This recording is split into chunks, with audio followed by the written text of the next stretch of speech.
Hiki ndio kipimo ambacho unaenda kupima, una tatizo la miguu, majibu yanatoka, una tatizo la kichwa.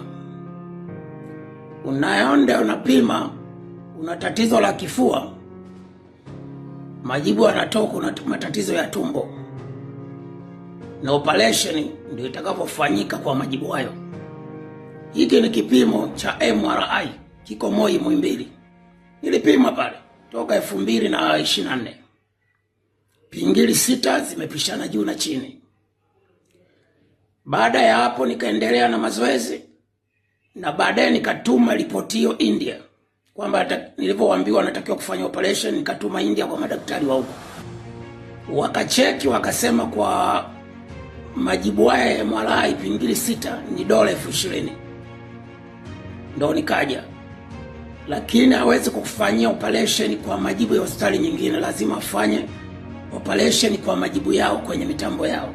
Nikazama kwenye mtambo MRI hapa India. Kilichokutwa pingili 6 sawa, lakini zimesagika kinome. Ilikuwa imebaki mwezi mmoja. Nikilala kitandani basi nisiamke milele, au nikidondoka sehemu yoyote ambayo natembea, hata nje ya nyumba, hata barabarani, basi niwe wa moja kwa moja milele wa kitandani. Asante Mwenyezi Mungu kuniokoa. Huu ni ukweli. Kwa nini kipimo cha MRI Moi Muhimbili, mgonjwa akienda kupimwa kipimo hicho, akiingizwa kwenye ule mtambo mpaka avalishwe headphone kama DJ, kama mtangazaji, kama msanii? Niliuliza hii headphone ya nini? Wakaniambia hizi headphone, hii mashine inapiga kelele sana kama mashine inaolanda mbao.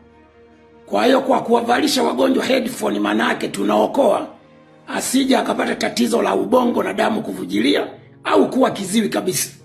Alafu na muda wa kutoka kwenye mashine ni dakika 45 na kwenda risali zima. Ndio hiyo MRI tulionayo Moi Muhimbili.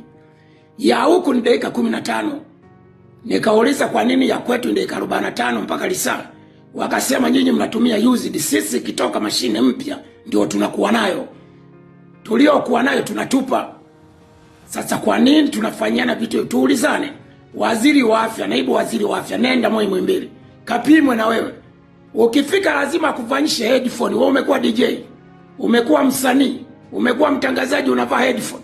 Huku hakuna headphone. Huu ni ukweli. Tunauana. Ndio hiyo operation ya mgongo. Majibu yanatoka, unauma kichwa, unapasuliwa kichwa. Na kama ni waziri wa Afya na naibu waziri wa Afya, je, waziri mkuu Mwigulu Nchemba analijua hili? Emmanuel Nchimba analijua hili? Mheshimiwa Rais anajua? Kama hawajui wote wakubwa, basi amfanyi kazi. Nendeni Moi Muhimbili au waulizeni wagonjwa ambao shapimwa na hiyo mashine ya MRI kama hawavai headphone. Life is not fair. Mwenyezi Mungu ibariki Tanzania. Mwenyezi Mungu ibariki Mambas 24.